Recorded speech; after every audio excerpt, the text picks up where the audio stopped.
Bronwen Davies. Bronwen is one of the founder members of Abortion Rights Cardiff in 2013. Bronwen has remained an active member of the group since then. ARC is affiliated to Abortion Rights UK and has representation on its executive committee.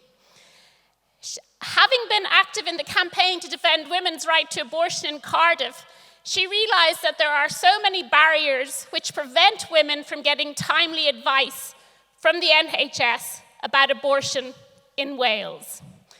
And the problem is, you find yourself pregnant and you need to get an abortion, you need timely advice. So Bronwen is going to talk about the importance of abortion rights for women.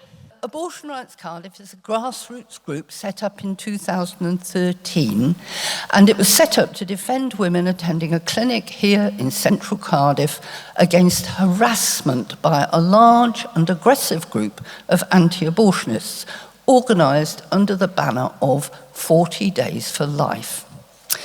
They picketed the clinic for 12 hours a day, every day during Lent of that year, hence the 40 days. I'll return to telling you a bit more about that campaign in a minute. But as you probably all know, there are very few, if any, countries in the world where women have the right to safe legal abortion, without time limits or other restrictions.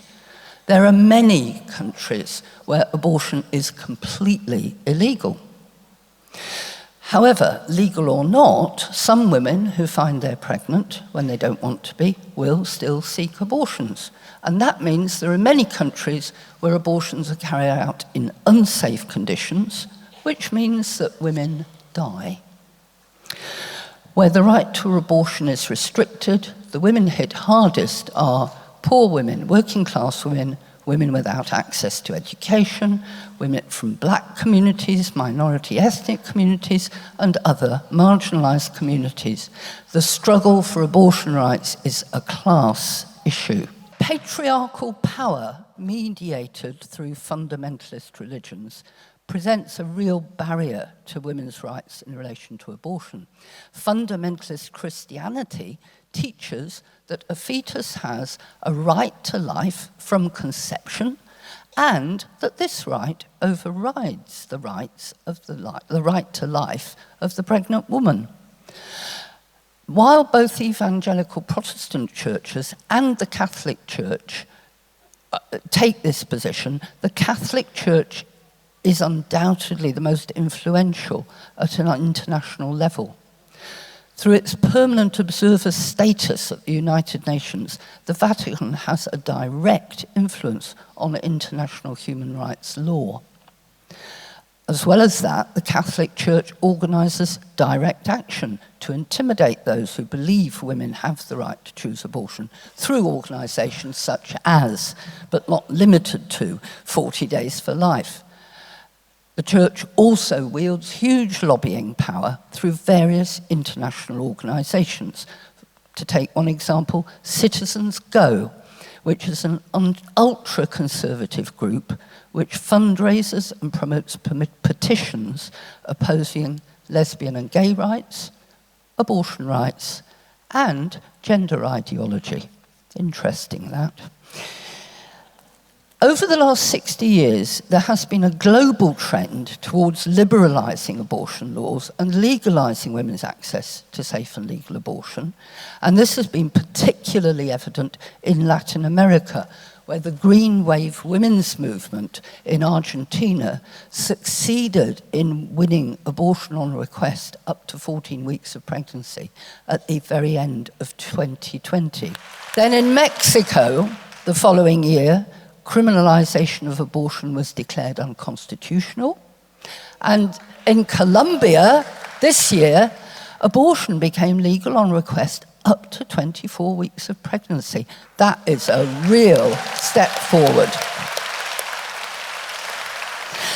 Yet, at the same time, in some countries, rights which women thought were secure have been rolled back. In Poland in 2021, abortion was made a criminal offence. And this year, the United States of America, the Supreme Court overturned the 50-year-old ruling that Roe versus Wade, which had given women there the right to abortion under federal law. And I think we must conclude that women's right to abortion remains fragile, contested, and women must remain vigilant to the constant attack on women's rights from religious fundamentalists.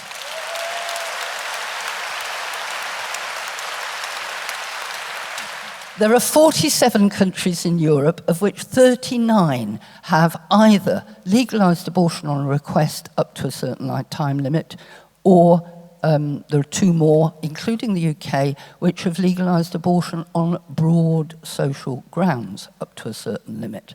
There are still 6 European countries which do not allow abortion on either of those grounds: Poland, Malta, and 4 smaller jurisdictions. There is a common misconception that women in the UK have the right to abortion on request, but this is not the case. Abortion is legal here up to a relatively generous time limit of 24 weeks, but only if it's carried out within the terms of the 1967 Abortion Act, which means women have to get the approval of 2 doctors. This means that any woman attempting to use pills bought on the internet, either for herself or to bring about an abortion for someone else, is acting illegally and is liable to prosecution under the 1861 Offences Against the Person Act. This is punishable by up to life imprisonment. And we need to get this off the statute books. Until it's repealed, and I don't see this government doing that, the women will still be prosecuted. They are still prosecuted here and even imprisoned for the crime of procuring an abortion. I said I'd return to the achievements of the abortion rights campaign, and I'm going to bullet point and summarise. By 2016, we'd been successful in working with the local community, local Labour councillors, the police and the clinic, such that the police created a buffer zone around the clinic, and since then, women have no longer had to walk past a prayer group to reach the clinic.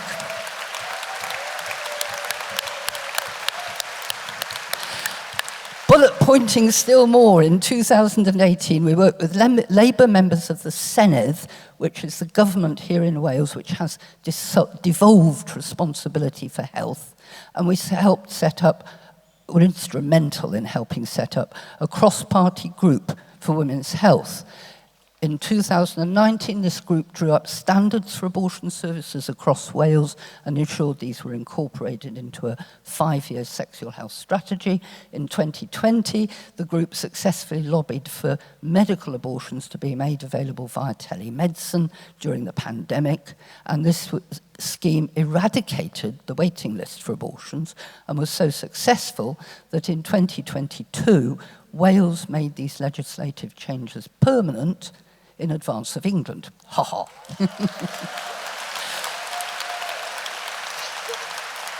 I'm telling this story just to illustrate that it is possible to stand up and thwart attempts by fundamentalist religious groups to impose their beliefs on others. And the struggle continues. Diolch yn fawr.